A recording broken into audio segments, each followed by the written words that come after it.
Avoir pu venir et vous chanter quelques cantiques déjà, et puis pouvoir vous parler du principal, de la parole de Dieu. Amen. Vous avez écouté quelques cantiques dans le temps, il y a quelques années, une vingtaine peut-être d'années de cela, on était une petite équipe sur l'Orient, et on faisait quelques cantiques pour l'œuvre de Dieu.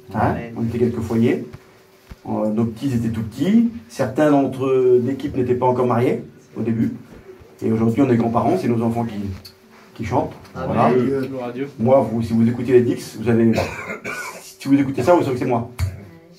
C'est moi qui ai claqué les doigts. Voilà. Avec bonheur. Avec bonheur. C'est ça qu'il a fait. C'est lui qui a dit bonheur. Voilà. On faisait ça pour l'œuvre de Dieu, c'était beau. Alors merci à vous déjà de nous avoir écoutés dans les cantiques. Et permettez-moi de vous tenir quelques minutes pour vous parler de la parole de Dieu. Amen. Gloire au Seigneur. Amen. Voilà. Donc on va parler ce soir d'un grand sujet qui concerne tout le monde. C'est le domaine du possible et de l'impossible. Voilà. Parce qu'il y a des choses qu'on peut faire et il y a des choses qu'on ne peut pas faire. Alors c'est pas de la théologie, hein. C'est pas, faut pas faire des grandes écoles pour comprendre, vous allez me comprendre tout de suite. Nous on va souvent en mer, et puis on n'est pas des poissons. C'est-à-dire quand on plonge, eh ben il faut remonter quoi. Vous voyez, on n'est pas fait comme ça, nous. Un petit poisson, lui, il n'est pas comme nous.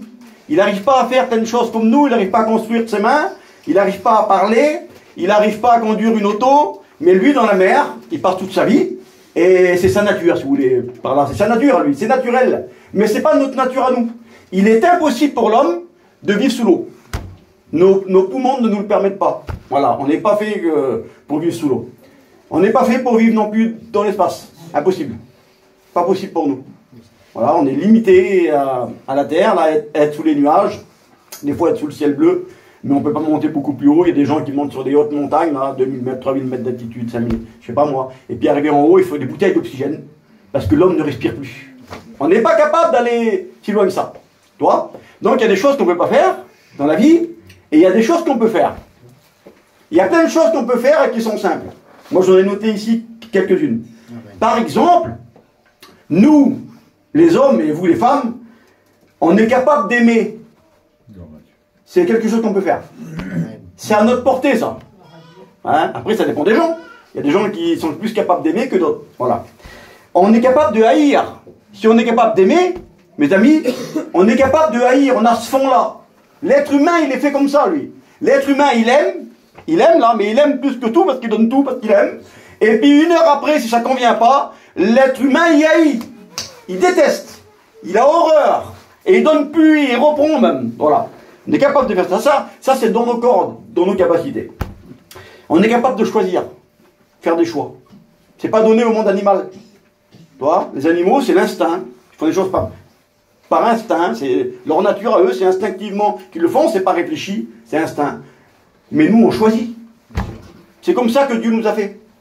Quand Dieu crée l'homme à son image, c'est-à-dire à l'image de Dieu, Dieu est libre de lui-même. Dieu choisit ce qu'il veut. Dieu fait ce qu'il veut. Tu vois? Et on a cette partie de la nature de Dieu, là, cette nature propre à nous, là, et on est capable de faire des choix.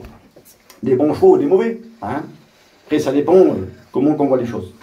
On est capable de travailler de nos mains. Le monde animal n'est pas capable de faire des choses. On est capable de construire. C'est terrible, hein? Des fois, ça vous est arrivé de visiter des villes, des pays, et de voir des constructions incroyables, monumentales, gigantesques. Et il y a même eu des monuments, il a fallu des centaines d'années. Et des centaines d'hommes, ça a coûté des vies humaines même, pour construire certains monuments qui ont été construits. On est capable de réparer des choses cassées. Tu vois? On est capable de discuter entre nous, ça on le fait très bien. On a plein de capacités. On est capable de calculer. Tu vois? C'est pas le monde animal qui fait ça. Le monde animal ne calcule pas, lui. Il ne calcule pas les choses. Un animal, il ne calcule rien, si tu veux. Voilà. Peu importe qui il est. Mais l'homme et la femme, on est capable de faire des calculs, nous. Alors, nos calculs, ils sont comment? Nos calculs. Toi? Parce qu'on fait des calculs dès notre jeunesse. C'est dans nos cordes. On n'est pas capable de faire des choses dont on est incapable, mais nos capacités, on les fait. Donc, on est capable de calculer. Alors, tout est une histoire de calcul. Et peut-être que tu te l'as dit un jour. Tu t'es peut-être dit ça. Si j'ai bien calculé, eh ben je peux le faire. C'est vrai, hein? Si j'ai bien calculé, je peux le faire. si j'ai bien tout calculé, je vais pouvoir m'acheter ceci ou cela. Ouais, si j'ai bien calculé les dépenses, si j'ai bien calculé ce que j'ai, je vais pouvoir faire telle ou telle chose. Mais toi, nos calculs, ils sont bons à nous. Nos calculs. Mais il est impossible, il est possible à l'homme de calculer, si tu veux, on se fait des petits calculs, suivant ce qu'on peut faire, dans une journée, des calculs sur une semaine, des calculs sur un an des fois des calculs sur 10 ans. Toi, on est capable de faire des calculs, on est capable, mais on est incapable de prévoir l'imprévu. C'est ça qui est terrible. On a plein de capacités, qu'on soit chrétien ou pas, hein. Je ne parle pas ce soir pour les chrétiens spécialement, je parle pour l'homme et la femme en général. On est capable de faire de grands calculs dans nos vies, c'est vrai, hein. Vraiment de prévoir pour les choses, mais on est incapable de calculer l'imprévu. L'imprévu, on ne peut pas le mettre dans nos plans. On croit toujours que nos plans vont être parfaits, on croit que notre vie va se dérouler comme on l'a calculé, et on n'est pas capable de calculer des problèmes qui vont arriver et qui vont enrayer nos calculs, qui vont enrayer nos projets, qui vont bloquer tout ce qu'on avait prévu de faire. Et il y a quelques exemples dans la Bible que je vais vous lire, parce qu'on est là pour la parole de Dieu, c'est elle. Amen. Et quand la parole de Dieu est ouverte, il se passe toujours quelque chose. C'est la parole vivante. Et quand elle est ouverte, elle parle au cœur par le Saint-Esprit. Et je suis sûr que ce soir, tu n'es pas venu seulement pour voir la petite église à Locminé. Tu n'es pas venu pour voir combien de monde qu'il y avait. Tu es venu pour diverses raisons, mais la vraie raison pour laquelle tu es venu, c'est parce que tu as besoin de Dieu. Amen. La vraie raison pour laquelle tu es venu, c'est parce que jusqu'à aujourd'hui, tu as fait plein de calculs dans ta vie, mais tes calculs, ils ont du mal à se réaliser. Il y a toujours un problème qui vient enrayer. Eh bien, regarde, dans l'évangile de Luc, dans le Nouveau Testament, Luc chapitre 15, verset 11, il y a l'histoire d'un homme, un père de famille. Et là, nous, on sait ce que c'est. Moi, je suis père de famille, et je suis 2 fois grand-père. Hein, donc, je commence un petit peu à savoir ce que c'est d'avoir des responsabilités familiales. Et cet homme-là, il a bien commencé sa vie, lui. C'était un vaillant, mais alors un vaillant extraordinaire. Il a travaillé de ses mains. C'était pas des travails faciles, c'était des travails de la terre. Des gens qui travaillaient dans la terre, espèce de cultivateurs qui travaillaient les semences, des choses comme ça. C'est des travails les plus durs qu'il y a, les plus pénibles. Ces gens-là comptent pas les heures. Ils travaillent la nuit, on les voit des fois. Hein. Ben, cet homme-là, il a peut-être commencé très jeune, mais il a travaillé toute sa vie. Et puis ça lui a réussi, si tu veux, toi. Il a fait de bons calculs. Et puis quand on lit la Bible, quand on lit cette histoire, eh bien cet homme, il a réussi à avoir ce qu'il faut. Voilà. Ses calculs étaient bons. Il a réussi à avoir une petite famille. Il s'est marié, il a eu une compagne. Il a eu 2 enfants. 2 garçons. Tout lui réussissait. Tu veux, toi? Tous ses calculs étaient justes. Tous ces calculs étaient bons. En plus, c'est en Israël. C'est des Juifs, des Hébreux. Et avoir 2 garçons, c'est un signe de bénédiction qui vient de Dieu. Donc, il avait son avenir tout tracé, cet homme-là. Il avait réussi, puis il devait être fier de lui, j'en suis convaincu. Et la parole de Dieu nous dit ça. Évangile de Luc, chapitre 15, verset 11. Le plus jeune des 2 fils est venu trouver un jour son père. Le père était tout fier de ses enfants. Et lui a dit, mon père, je veux mon héritage. Un petit peu en avance. Alors le père, eh bien, devant la demande de son fils de lui partager ses biens, et cet homme, ce père-là, il avait tout prévu, tout. Il était en sécurité dans sa maison, mais il n'avait pas prévu l'imprévu. Il n'a pas pu retenir son plus jeune des 2 garçons. Son plus jeune des 2 fils va vouloir partir, il va vouloir quitter la maison, tu vois. Il va quitter le nid familial. Il va quitter la sécurité, ce jeune fils-là, toi. Et le père, qui avait tout réussi jusque-là, qui avait tout fait, qui pensait tout réussir dans sa vie, qui pensait tout maîtriser, qui pensait tout tenir dans ses mains, la parole de Dieu nous dit qu'il ne va pas réussir à retenir son jeune fils qui est parti de sa maison. Ben oui, on ne peut pas tout faire. On fait à notre mesure à nous, on fait à nos moyens. Je ne sais pas si vous avez eu des problèmes dans votre foyer, vous, un jour. On est content quand on résout les problèmes de nos foyers. On est content quand on est à la hauteur. Quand on a la solution, sans que personne nous aide, on est content et fier. On a des problèmes qui surgissent, et puis on arrive à les résoudre, toi. Mais des fois, c'est comme cet homme-là. Problème a surgi, et il n'a pas eu les moyens de retenir son fils, lui. Eh bien, dans la parole de Dieu, dans l'évangile de Luc, chapitre 8, et au verset 43, il y a une femme dans cette histoire. Je ne vais pas vous lire toutes les histoires, je vous les cite comme ça. Hein. Il y a une femme qui était malade. Elle avait tout prévu aussi dans sa ville. Elle avait tout calculé, sauf l'imprévu. Et un jour, elle a connu l'imprévu. La maladie a frappé à sa porte. Puis cette femme s'est retrouvée malade. Alors cette femme, quand même, écoutez, elle avait des capacités terribles. Cette femme, elle était capable, c'était dans ses possibilités à lui, à elle, c'était dans ses cordes, elle était capable de se payer les meilleurs médecins. Toi, elle a été voir les meilleurs médecins. Vous savez ce que c'est, hein, quand on a des malades. Eh bien, surtout chez nous, les voyageurs, mais on ressemble assez au peuple juif, au peuple hébreu. On est à peu près comme eux, si vous voulez. Quand il y a l'adresse d'un bon médecin, quand on est bien malade, et qu'on ne trouve pas de solution, eh bien, on a des coups de fil partout, on le sait. Hein. Il y a un tel médecin là-bas, il y a un médecin là-bas, il y a un médecin dans tel pays, il y a un médecin dans telle ville, il y a une médecine là-bas. Et il faut de l'argent. Si on veut tout faire, si on veut tout essayer, si on n'y arrive pas, si notre médecin à nous n'arrive pas, n'a pas de solution, et qu'on nous dit ailleurs il y a quelque chose, eh bien, c'est bien qu'il y a quelque chose ailleurs, mais il faut pouvoir y aller ailleurs si tu veux, toi. Ben, cette femme-là, elle était malade, mais elle était capable de se payer les meilleurs médecins. Donc, elle avait l'argent, elle. Et on sait, hein, le nerf de la guerre, c'est l'argent. Hein. Donc, croyez-moi, qu'elle a mis la main à la poche et elle a dépensé tout son argent pour aller voir les meilleurs professeurs. Elle les a eus, les meilleurs médecins de l'époque. Elle les a consultés. Elle a été capable, cette femme-là, de faire à la lettre, c'était aussi dans ses capacités, tout ce que les ordonnances des médecins lui prescrivaient. Elle a fait tout. Tout ce qu'on lui a dit de faire pour sa guérison, elle l'a fait. Mais cette femme n'a pas été capable d'être guérie. Tu te rends compte? C'est marqué dans la Bible. Elle était capable de se payer, elle avait de l'argent. Elle était capable de suivre à la lettre tous les ordonnances et prendre tous les traitements qu'elle pouvait prendre. Ça a duré des années.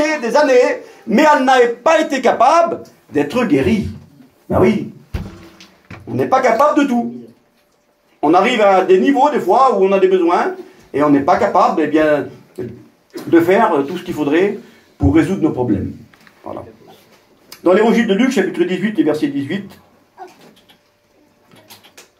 il y a un homme d'une capacité phénoménale. La Bible nous dit que c'est un grand religieux. Un homme qui a suivi la religion de très près.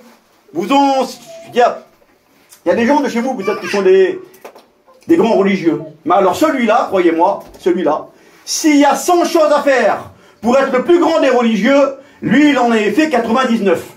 Toi, tout, il faisait tout, il connaissait la religion par cœur, il a grandi dans la religion, il n'en s'est jamais séparé, si tu veux, toi. Il pratiquait toute la loi, toute la Bible, il connaissait tout l'Ancien Testament, il suivait à la lettre tous les commandements, toi. C'était un vrai religieux. Et puis un jour, la Bible nous dit, dans Luc chapitre 18, verset 18, qu'il va venir vers Jésus, le Fils de Dieu, le roi des rois, celui qui a les réponses à tous les problèmes de toute l'humanité, de tous les hommes, de toutes les femmes. Il va venir vers Jésus et il va lui poser cette question, lui, le grand religieux, qui était capable d'être un religieux. C'est dur d'être un religieux, non? Vous ne trouvez pas que c'est dur? Moi, je trouve que c'est extrêmement dur d'être un religieux, toi. Eh bien, cet homme, lui, il était capable d'être un vrai religieux. Il va arriver vers Jésus, il va lui dire ceci. Il va lui dire, maître, qu'est-ce qu'il faut faire pour être sauvé? Alors, attends, je ne sais pas si tu m'as bien compris ce soir. Un grand religieux qui pratique 99% de la Bible, de la loi, vient vers Jésus et va lui dire, maître, qu'est-ce qu'il faut faire pour être sauvé? Tu sais ce que ça veut dire? Ça veut dire que cet homme-là, il était capable d'être un religieux, et il y en a beaucoup. Il faut des grandes capacités pour être un religieux. Et bien celui-là, il était capable d'être un religieux, mais il n'était pas capable d'aller au paradis. Tu te rends compte, ça?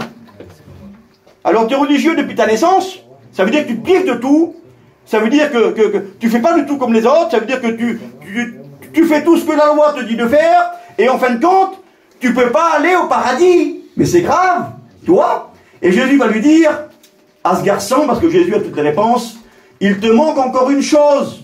Il lui manquait pas grand-chose, hein, mais il lui manquait l'essentiel, tu vois? Alors il y a des hommes qui vont écouter cette histoire-là, des hommes qui suivaient Jésus. Ils vont l'écouter discuter avec ce religieux-là. Et quand ce religieux écoute les paroles de Jésus, il s'en va tout triste. C'est pas possible pour lui d'aller au ciel, si tu veux. Il peut pas être sauvé avec sa religion. Alors, les hommes qui étaient là, ils vont dire, entre eux, ils vont dire, mais qui peut être sauvé? Mais qui peut avoir son problème résolu? Mais qui peut avoir le secours de Dieu? Et la Bible nous dit ceci, donc Luc chapitre 18, et je vais vous lire le texte, Luc chapitre 18, Jésus va leur dire ceci à ces hommes-là, ils vont lui dire, mais qui peut être sauvé? Et Jésus va leur dire, ce qui est impossible aux hommes est possible à Dieu. Amen. Tu vois? Tu comprends ce que je veux dire ce soir? Amen. On fait partie tous du même peuple. Et quand on discute ensemble, on sait ce qui revient toujours. Tout le monde veut être chrétien. Tout le monde voudrait bien être sauvé. Tout le monde voudrait bien appartenir à Dieu. Tout le monde voudrait aller au paradis. C'est vrai, hein? Si je vous demande ce soir, voulez-vous aller où, en enfer? Ou alors auprès de Dieu? Ben, tout le monde va dire, je veux aller auprès de Dieu. Qu'on soit chrétien ou qu'on ne soit pas, si tu veux, toi. Voilà. Et quand on discute ensemble, on sait très bien où vont les discussions, si tu veux, toi. Chacun essaie de regarder à droite et à gauche, comment il pilote, et puis, il y en a qui disent, mais si les chrétiens sont comme ça, eh bien moi je suis meilleur que lui, puis, je sais pas, moi, il y aurait mille et une choses à vous dire ce soir, sur ces discussions qui ne servent à rien. Et c'est ce qui s'était passé là, en fin de compte. Devant cette scène, les disciples vont dire, mais qui peut aller au ciel alors? Si un tel homme, un tel religieux ne peut pas y aller, qui peut y aller au ciel? Ben, Jésus va dire ceci, c'est impossible aux hommes. C'est vrai, je vous le dis, hein. C'est la vérité ce qu'il dit Jésus. Jésus dit toujours la vérité. Amen. Et quand Jésus dit à ces hommes, c'est impossible aux hommes, c'est parce que c'est impossible à tous les hommes. Non pas seulement à celui-là, là, à ce religieux, mais à tous les hommes. C'est impossible aux hommes d'être sauvés. C'est pas dans nos cordes à nous. Alors écoute, arrête de parler sur les autres, de discuter, de regarder autour de toi, de scruter les chrétiens pour voir s'ils marchent bien. Ils sont comme toi. On est tous pareils. S'il n'y a pas le Seigneur, s'il n'y a pas la croix, s'il n'y a pas le sang de Jésus qui nous purifie de tout péché, personne ne peut aller au ciel, personne ne peut être sauvé. Alors à juste raison, Jésus va dire à ces hommes, personne ne peut aller au ciel. C'est impossible aux hommes. Mais Jésus va dire, c'est possible à Dieu. Amen. Amen. Et c'est là le secret du salut, mes amis. C'est là le secret du salut. Le secret du salut, c'est pas d'être un grand religieux.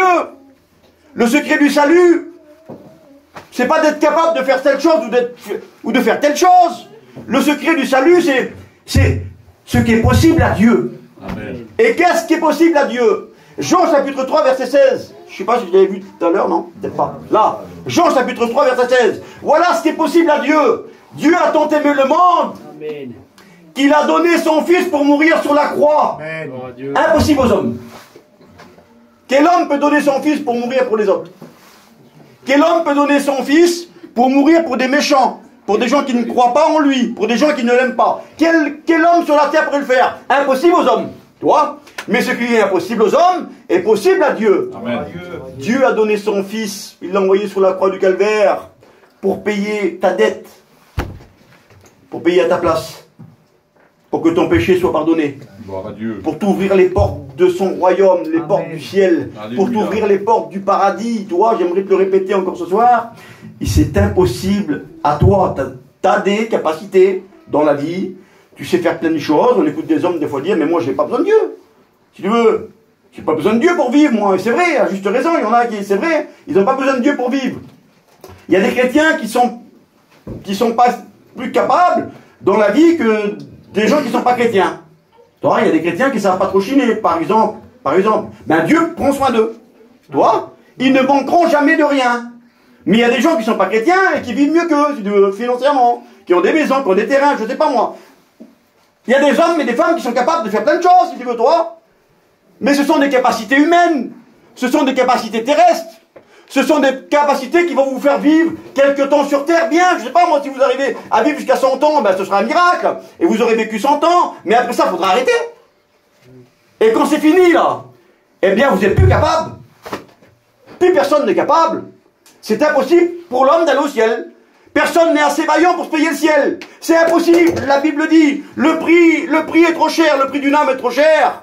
Et le rachat d'une âme n'aura jamais lieu. C'est écrit dans la Bible. Donc, après les affaires de la terre, on est tous incapables. Mais Dieu est capable ce soir. Amen. Toi, et il a donné son Fils pour toi. Et il y a une histoire dans la Bible. Et après, je vais arrêter. C'est dans l'évangile de Marc, au chapitre 9. Et c'est une histoire qui est assez particulière, si tu veux, toi. Je sais pas, moi, on se connaît pas tous ici, je connais plein de visages. Je connais plein de foyers, hein, mais je vous connais pas tous.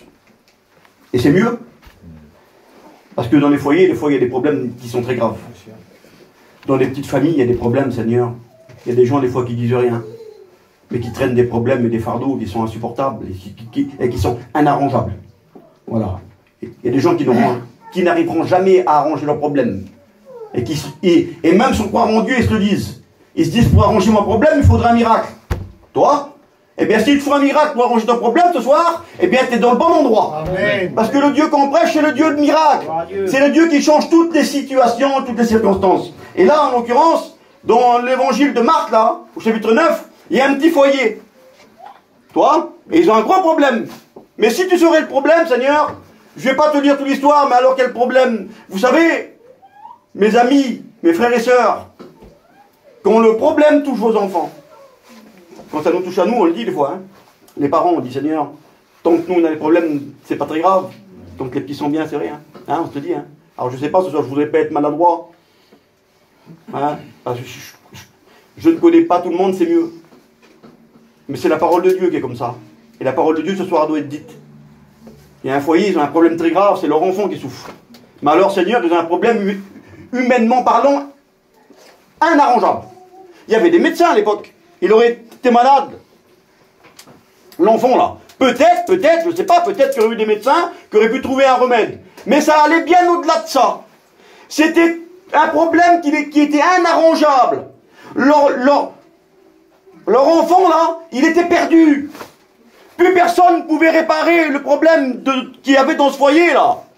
Le père et la mère n'avaient déjà abaissé les bras. Parce que plus personne ne pouvait subvenir, leur venir en aide, si vous voulez, là. Et la parole de Dieu nous dit, dans ce texte-là, que Jésus, le Fils de Dieu, Amen. Alléluia. la possibilité de Dieu, Amen. passait près d'eux, près de cette maison, près de ce foyer-là. Dieu. Et puis le père, eh bien, qui avait déjà tout essayé, j'en suis sûr, qui avait joué toutes ses cartes. Peut-être depuis des années ça durait, puis il avait joué toutes ses cartes. Mais il y a le prophète de Dieu qui passe. Gloire à Dieu. Il y a Jésus, le Messie, qui passe. Gloire à Dieu. Tout le monde sait qu'il fait des miracles, tout le monde sait qu'il fait des prodiges. Peut-être que dans sa famille, il y a eu des gens qui ont été miraculeusement guéris par le Seigneur Jésus. Eh bien cet homme, il va saisir sa chance. Et pourquoi pas, hein? De toute façon, lui, il avait tout essayé. Toutes ses capacités, lui. Il avait tout essayé. Et maintenant, il était incapable. Alors pourquoi pas essayer? Je sais pas moi. Il y a combien de fois que tu viens à la réunion, peut-être? Il y a combien de dizaines de réunions que tu essayes? Et que tu dis c'est beau, c'est pas beau. Le message, il était beau, il n'était pas beau. Les chants de cantiques, voilà, ils m'ont pas plu, ou ils m'ont plu. C'est pas ça qui fera un changement. C'est pas ça qui apportera la solution. Ce qui apporte la solution dans une réunion, c'est pas la qualité de la réunion. Ce qui fait le changement, c'est quand tu ouvres ton cœur à Jésus. Amen. Ce qui fait le changement, c'est quand tu décides de dire, Seigneur, ce soir c'est moi qui ai besoin. Gloire à Dieu. C'est moi, Seigneur, qui a besoin d'être béni. C'est de mon foyer qu'il y a le problème. C'est chez moi qui a besoin d'une solution. Je veux être béni ce soir. Tu sais, regarde, quand tu lis la Bible, tu remarqueras que tous les gens qui ont été guéris, qui ont été sauvés, qui ont été bénis, ce sont tous ceux qui étaient parmi plein de gens et qui se sont démarqués. Bartimée l'aveugle, parmi des dizaines, des centaines de personnes, il criait. C'était le seul à crier, Jésus, aie pitié de moi. Quoi? Mais plein dans la Bible. Quand tu lis là, il y a ces hommes-là, ces gens qui avaient des grands besoins, Seigneur, et qui se sont démarqués, qui n'ont pas regardé à ce que les gens, leur famille penseraient d'eux, et qui se sont dit, moi je souffre, et il y a peut-être une solution à mon problème là. Toi, eh bien cet homme, c'est ce qu'il va faire. Marc chapitre 9. Il va venir vers Jésus, il va lui dire ceci. Si tu peux quelque chose. Seigneur, quelle supplication qu'il dit, quelle misère, je ne sais pas si vous êtes comme moi, vous êtes comme moi, vous avez aussi des petits foyers, des petits, de la famille. Quelle misère, Seigneur Jésus, de voir chez nous des choses qui se passent dans nos foyers et d'avoir les mains abaissées parce qu'on a tout essayé, et puis tout ce qui était en notre pouvoir, on a mis toutes nos capacités, Seigneur. On s'est fatigué, et puis on se rend compte qu'on n'arrive pas à ranger. Quelle misère, quelle souffrance! Je me mets à la place, enfin, un petit peu à la place de cet homme. Et il y a encore une toute dernière solution, peut-être. Il y a peut-être une petite lueur d'espoir qui passe là. Ils viennent passer, puis il l'arrête, il va lui dire, écoute, si tu peux quelque chose, viens à notre secours. Viens à notre secours. Il va lui dire, écoute, aie compassion de nous, Seigneur Jésus. Il y a certaines situations, dans certains foyers, dans certaines familles, que quand on les regarde, ça nous crève le cœur. Nous les hommes, on est méchants comme ça, nous. On est méchants, c'est vrai, hein. On est gentils, mais on est méchants foncièrement, toi. Si c'est pas Dieu qui agit en nous, on est méchants et pourtant on regarde certaines situations, certaines familles, et ça nous crève le cœur. On a de la peine. Et des fois même, il y en a qui tournent les regards. Parce que ça leur gâche la vie de regarder la misère des autres, toi. Et lui, il va dire au Seigneur, Seigneur, je t'en supplie, écoute Seigneur, viens à notre secours. Et pitié de nous. Et compassion de nous.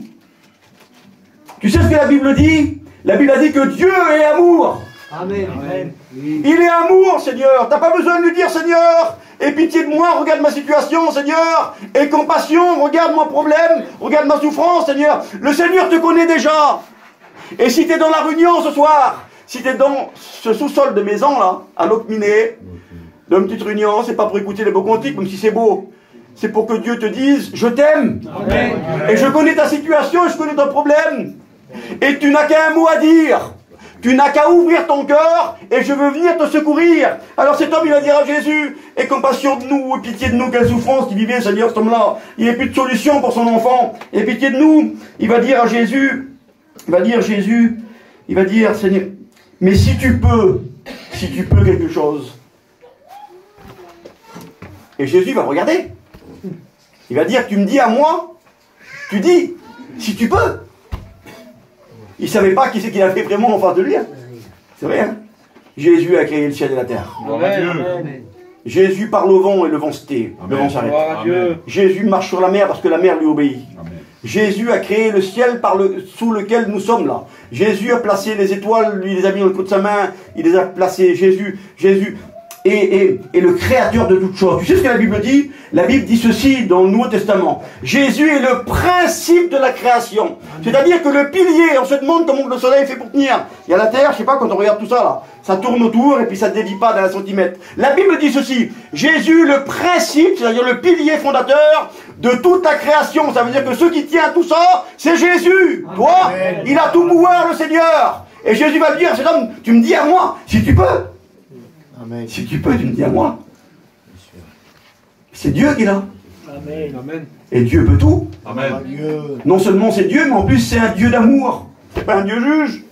Je ne sais pas dans quelle situation tu vis. Il y a des gens qui se disent, si je vis cette situation, c'est parce que j'en ai trop fait peut-être. Toi, si je vis ce problème qui ne s'arrange pas, c'est parce que j'en ai trop fait dans ma vie.